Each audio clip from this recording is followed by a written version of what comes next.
తెలుగులో ఒక సామెత ఉంటది. అత్త మీద కోపం దుత్త మీద చూపించిందని ఒక సామెత ఉంటది. సేమ్ కాంగ్రెస్ పార్టీ చేస్తున్నటువంటి తీరు కూడా అట్లనే ఉన్నది. పార్లమెంట్‌లో కాంగ్రెస్ పార్టీ ఒక పరిస్థితిని ఎదుర్కొంటా ఉన్నది. అక్కడ కాంగ్రెస్ పార్టీ అపోజిషన్‌లో ఉన్నది.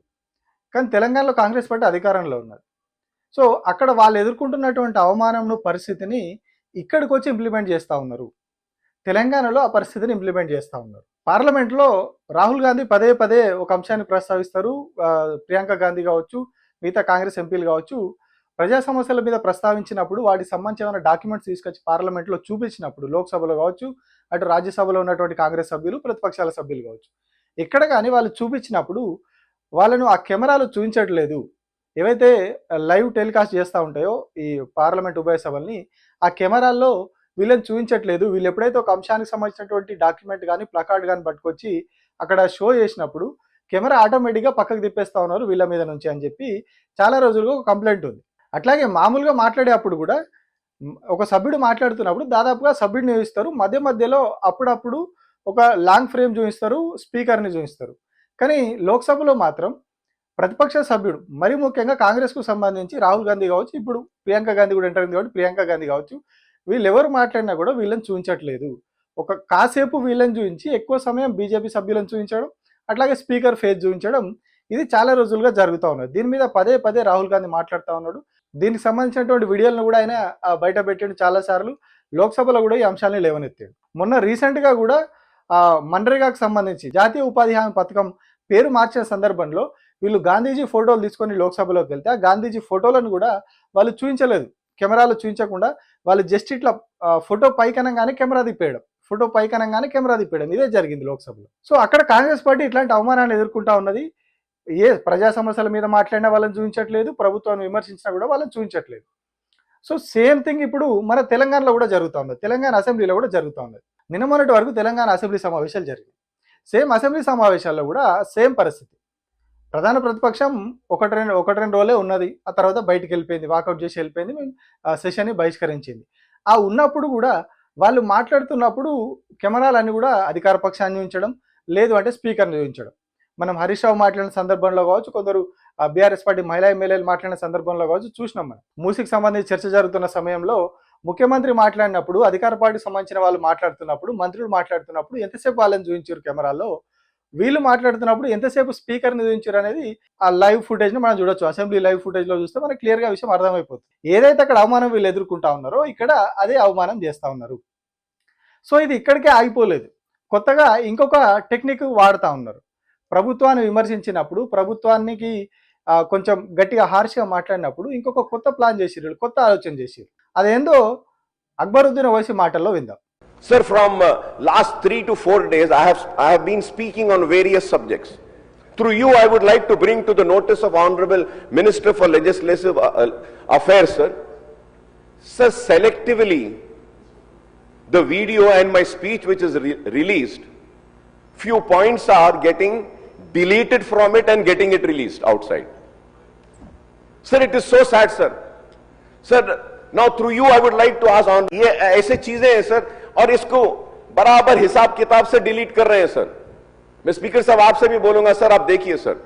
Sir, what are they doing sir when I am speaking, when I am raising an important point, तो एकदम ऑडियो चले जा रहा सर, कर कर कर कर कर कर कर कर कर कर कर रहा सर. क्या selectively?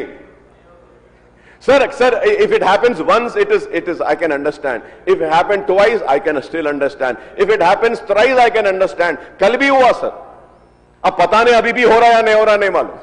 ఏం చెప్తా ఉన్నాడు ఆయన సభలో మాట్లాడేటప్పుడు, అంటే లైవ్ టెలికాస్ట్ జరిగేటప్పుడు ఈయన మాట్లాడేటప్పుడు సభలో దానిలో మధ్యలో కట్ అవుతా ఉన్నది. ఏదన్నా ఈయన మాట్లాడేటప్పుడు ఏదో ఆడియో డిస్టర్బెన్స్ రావడం ఇట్లాంటివి జరుగుతూ ఉన్నాయి.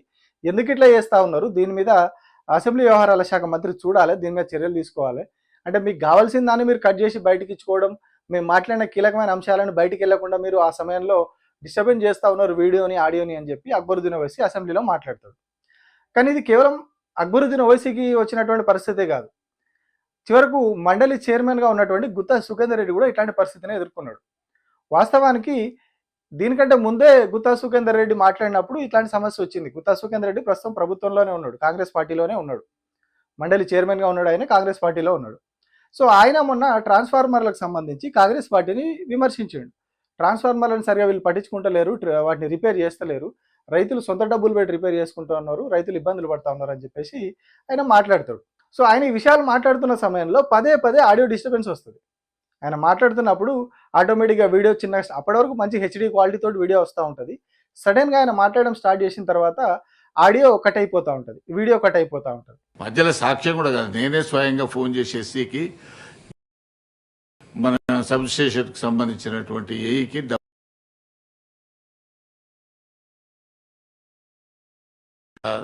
ఈ తుప్పు పట్టిన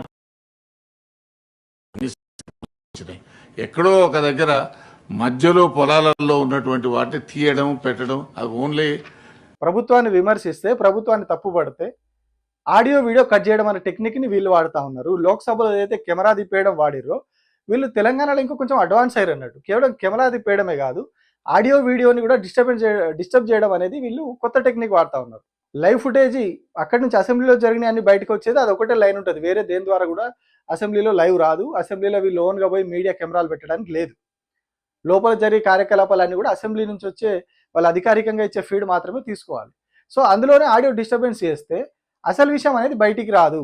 వాళ్ళు ఏం మాట్లాడినా అక్కడనే లోపల మాట్లాడతారు, అయిపోతుంది. ప్రభుత్వాన్ని విమర్శించినా పొగిడినా అక్కడనే అయిపోతుంది. ప్రభుత్వాన్ని పొగిడినే బయటకు వస్తాయి, ప్రభుత్వాన్ని విమర్శించిన ఆడియో డిస్టర్బెన్స్ అవుతుంది, ఆడియో కట్ అయిపోతుంది. సో వీళ్ళు అనుకున్న లక్ష్యం నెరవేరుతుంది. అంటే అక్కడ లోక్సభలో, రాజ్యసభలో కాంగ్రెస్ ఎదుర్కొంటున్నటువంటి పరిస్థితికి ఇక్కడ వీళ్ళు అపోజిషన్కి దానికి మించిన డబల్ చేస్తున్నారంట, దానికి రెట్టింపు ఇక్కడ చేస్తూ ఉన్నారు. కేవలం ఇక్కడ ప్రభుత్వాన్ని పొగిడినవి మాత్రమే అసెంబ్లీ నుంచి బయటకు పోతాయినట్టు లైవ్లో, మిగతా అన్ని కూడా ఆడియో డిస్టర్బెన్స్ వస్తుంది, వీడియో డిస్టర్బెన్స్ వస్తుంది. ఆడియో వీడియో డిస్టర్బెన్స్ వచ్చినప్పుడు ఎవరు కూడా వాడుకోరు దాని ఫీడ్ని, ఏ ఛానల్ కూడా వాడుకోదు. వాళ్ళు సొంతగా కూడా ఆ నాయకులు కూడా వాళ్ళ సోషల్ మీడియాలో ఇంకో దగ్గర పెట్టుకోవడానికి వీలుండదు. దానికి ఏం ఆలోచనలో వాళ్ళ విచక్షణకే వదిలేయాలి. అంటే ఎంత కుట్రపూరితంగా వ్యవహరిస్తూ ఉన్నారు. ఆ అసెంబ్లీ ఫీడ్ బయటకి ఇచ్చే దాంట్లో కూడా అప్పటి వరకు హెచ్డి క్వాలిటీతో వచ్చినటువంటి ఆడియో కానీ వీడియో కానీ సడన్గా ఎందుకు కట్ అయిపోతుంది? ఎవరో అందులో వేలు పెట్టండి, ఎవరో దాన్ని డిస్టర్బెన్స్ చేయండి, దాన్ని డిస్టర్బ్ చేయండి, ఎందుకు అది డిస్టర్బ్ అయిపోతుంది? అంటే 100% వీళ్ళందరూ వేలు పెడతా ఉన్నారు, దాన్ని గెలుకుతా ఉన్నారు. అది కాంగ్రెస్ పార్టీకి సంబంధించినటువంటి వాళ్ళ వ్యక్తులకే ఇచ్చుకున్నారా కాంట్రాక్టు, ఎస్ఏవివై మీడియా అని చెప్పి ఒక ప్రైవేట్ ఏజెన్సీకి ఈ వ్యవహారాలని, ప్రభుత్వ లైవ్ టెలికాస్ట్ కార్యకలాపాలన్నీ అప్పచెప్పారు. అది ఎవరిది? ఏబిఎన్ రాధాకృష్ణకు సంబంధించినటువంటి బంధువులు. అది ఏబిఎన్ రాధాకృష్ణ బంధువులు, అట్లాగే సీఎం రేవంత్ రెడ్డికి సంబంధించిన బంధువులు ఉన్నారని అంటారు అందులో. సో వాళ్ళది కాబట్టి వాళ్ళకి తెలుసు ఏది కట్ చేయాలి, ఏది ఏం చేయాలనేది వాళ్ళకు బాగా అవగాహన ఉండదు అన్నట్టు. అంటే రేవంత్ రెడ్డికి ఏం చేస్తే నచ్చుతుంది అనేది వాళ్ళకి తెలుసు. సో వాళ్ళు ఏం చేస్తూ ఉన్నారు? కీలకమైన అంశాలు మాట్లాడుతున్నప్పుడు కట్ చేస్తున్నారు. సో మనం అసెంబ్లీ సమావేశాలు లైవ్ ఇచ్చేటప్పుడు కూడా మనం గత సెషన్లలో కూడా ఈ కంప్లైంట్ వచ్చింది. హరీష్ రావు ఏకంగా ఒక బయట నుంచి నాకు స్లిప్ వచ్చింది, అసలు నన్ను చూపిస్తలేరట, లైవ్లో చూపించట్లేదట, నేను మాట్లాడేటప్పుడు కాంగ్రెస్ వాళ్ళను మిమ్మల్ని చూపిస్తున్నారట, సో కొంచెం అది తగ్గించి నన్ను కూడా చూపిరి అని చెప్పి గతంలో ఒక సెషన్లో హరీష్ రావు కూడా మాట్లాడతాడు. అంటే అసలు కంప్లీట్గా మమ్మల్ని చూపించట్లేదు, బీఆర్ఎస్ పార్టీని చూపించట్లేదు, కేవలం కాంగ్రెస్ వాళ్ళని స్పీకర్నే చూపిస్తున్నారు మేము మాట్లాడేటప్పుడు కూడా, ఇది కరెక్ట్ కాదు అని చెప్పి గతంలో హరీష్ రావు కంప్లైంట్ చేసింది. అంటే అక్కడ ఆ వీడియో మిక్సింగ్ దగ్గర కూర్చున్న వాళ్ళు కూడా అంత పకడ్బందీ కూర్చున్నారట. మరి కాంగ్రెస్ వాళ్ళనే కూర్చోబెట్టిరా లేకపోతే ఏబిఎన్ వాళ్ళని తీసుకొచ్చి అక్కడ కూర్చోబెట్టిరో తెలియదు కానీ, ఎందుకంటే ఏబిఎన్ రాధాకృష్ణ బంధువులదే అంటారు కాంట్రాక్ట్ అది. సో కంప్లీట్గా ఎక్కడ ఎవరిని చూపించాలనేది అంతా కూడా వాళ్ళు డిసైడ్ చేస్తూ ఉన్నారు. స్పీకర్ ఏమో మైక్ మీద చేయబెట్టి కూర్చుంటాడు, మైక్ దగ్గర ఆయన దగ్గర ఉంటుంది స్విచ్ కాబట్టి, వీళ్ళేమో వీడియో దాని మీద, ఆడియో దాని మీద స్విచ్ పెట్టి కూర్చుంటారు. ఒకవేళ స్పీకర్ ఇక్కడ అలో చేసినా కూడా వాళ్ళు అక్కడ స్విచ్లు నొక్కేసి ఆడియో వీడియో డిస్టర్బెన్స్ చేస్తూ ఉన్నారు అన్నట్టు. సో ఏకంగా కాంగ్రెస్ పార్టీ మిత్రపక్షంగా ఉన్నటువంటి ఎంఐఎం అక్బరుద్దీన్ ఓవైసీకి పరిస్థితి ఎదురైంది. కాంగ్రెస్ పార్టీలో ఉన్నటువంటి ఏకంగా మండలి చైర్మన్, ఆయన కూడా పవర్ఫుల్ సీటు, పాపం ఆయన మాట్లాడినా కూడా ఆయన ఆడియోలో కూడా డిస్టర్బెన్స్ చేస్తూ ఉన్నారు. ప్రభుత్వాన్ని విమర్శించేది బయటకు పోవద్దు, లైవ్లో వెళ్ళొద్దు అసెంబ్లీ నుంచి అని చెప్పి ఎంత దారుణమైన ప్లానింగ్లు చేస్తున్నారో దీని ద్వారా మనకు కనిపిస్తూ ఉన్నది. లోక్సభలోనేమో వాళ్ళు జస్ట్ కెమెరా తిప్పుతూ ఉన్నారు అంతే, వీళ్ళు మాట్లాడినప్పుడు వీళ్ళని చూపించకుండా కెమెరా తిప్పేస్తూ ఉన్నారు. జస్ట్ ఇట్లా ఎంత ఫ్రాక్షన్ ఆఫ్ సెకండ్స్లో తిప్పేస్తూ ఉంటారు అక్కడ వీళ్ళని ప్లకార్డులు కానీ అవి చూపిస్తే. సో ఇప్పుడు తెలంగాణలో కూడా దానికి అదనంగా, కెమెరా తిప్పేయడానికి అదనంగా ఈ ఆడియో వీడియో డిస్టర్బెన్స్ అనే కొత్త దుకాణం పెట్టారన్నట్టు. సో ఇప్పుడు బీజేపీ, ఎంఐఎం, బీఆర్ఎస్ ముగ్గురు అదే పరిస్థితి అసెంబ్లీలో. పాపం చివరికి సొంత పార్టీలో ఉన్నటువంటి మండలి చైర్మన్ కూడా పాపం అదే దుస్థితి పట్టింది. కనీసం ఆయన మాట్లాడింది కూడా బయటకు పోకుండా ఆడియో వీడియోలో డిస్టర్బెన్స్ చేస్తూ ఉన్నారు. అంటే ప్రభుత్వం మీద వ్యతిరేకత రాకుండా, ప్రభుత్వాన్ని తిట్టింది ప్రజల్లోకి వెళ్ళకుండా ఏ స్థాయిలో వీళ్ళు అన్ని బారియర్స్ ఏర్పాటు చేస్తూ ఉన్నారో దీని ద్వారా మనం చూడవచ్చు. నేను కంచెలు వీకేసిన, గడీలు బద్దలు కొట్టేసి నేను ప్రజాపాలన అందిస్తున్నా, స్వేచ్ఛమైన పాలన అందిస్తున్నా, రాష్ట్రంలో 2023 డిసెంబర్ తర్వాత చాలా అద్భుతమైన స్వేచ్ఛ వచ్చింది అని చెప్పి ముఖ్యమంత్రి చెప్తాడు. మేము 6 గ్యారంటీలే ఇచ్చినాం, 7వ గ్యారంటీ ప్రజాస్వామ్యాన్ని స్వేచ్ఛను కూడా ఇచ్చినామని చెప్పి చెప్పుకుంటాడు. కానీ కంచెలన్నీ ప్రజాభవన్ దగ్గరికి వెళ్ళిపోయి ముఖ్యమంత్రి ఇంటి చుట్టూ ఏరినాయి. అక్కడి నుంచి వచ్చి ఇట్లా మీడియా చుట్టూ, అట్లాగే ఇట్లా అసెంబ్లీ చుట్టూ, అసెంబ్లీలో మాట్లాడే అంశాలు బయటికి రాకుండా వాటి చుట్టూ, కేవలం ప్రజాభవన్ దగ్గర నుంచే కంచెలు వెళ్ళిపోయినాయి. కానీ అన్ని చోట కంచెలు పడ్డాయి. ఇప్పుడు గొంతులకు కంచెలు పడ్డాయి, మీడియా కెమెరాలకు కంచెలు పడ్డాయి, మీడియా ఆడియోకి కంచెలు పడుతున్నాయి. ఇవన్నీ కూడా క్లియర్గా కనిపిస్తూ ఉన్నాయి. అన్నిటి కూడా ప్రత్యక్షంగా సాక్ష్యాలు ఉన్నాయి మనకు. కళ్ళం కూడా కనిపించేటి అన్ని కూడా, ఏది కూడా కళ్ళం కూడా కనిపించేది ఏదో ఊహాజనితంగా చెప్తున్నది కదా, అన్నిటికీ ఆధారాలతో చెప్తున్నది. అసెంబ్లీలో ఆడియోకి సంబంధించి అక్బరుద్దీన్ మాట్లాడిండు, దానికి సంబంధించి మండలి చైర్మన్ ఆడియో డిస్టర్బెన్స్ అయింది కూడా నేను మీకు వీడియో చేసిన. సో ఇట్లా ప్రభుత్వము కంచెలు బద్దలు కొట్టినాం, ఏదో చేసినామని చెప్పేసి అన్ని చోట్ల కంచెలు వేస్తూ ఉన్నారు వీళ్ళు. ప్రతి చోట ప్రతి దగ్గర కంచెలేసి ఏ ఒక్కరు కూడా మాట్లాడకుండా అందరినీ సపరేట్ చేసి ప్రభుత్వం మీద ఎవరు కూడా వ్యతిరేకించకుండా, ప్రభుత్వం వచ్చినటువంటి వ్యతిరేకతను బయటకు కనిపించకుండా కంప్లీట్గా వాళ్ళని ప్రొటెక్ట్ చేసుకొని, అంటే తప్పును సరిదిద్దుకోకుండా ఆ తప్పును ఎవరు ప్రశ్నించకుండా కవరప్ చేసుకునే ప్రయత్నంలో రాష్ట్ర ప్రభుత్వం ఉన్నది. దానికి ఇదొక ఉదాహరణ. Thank you.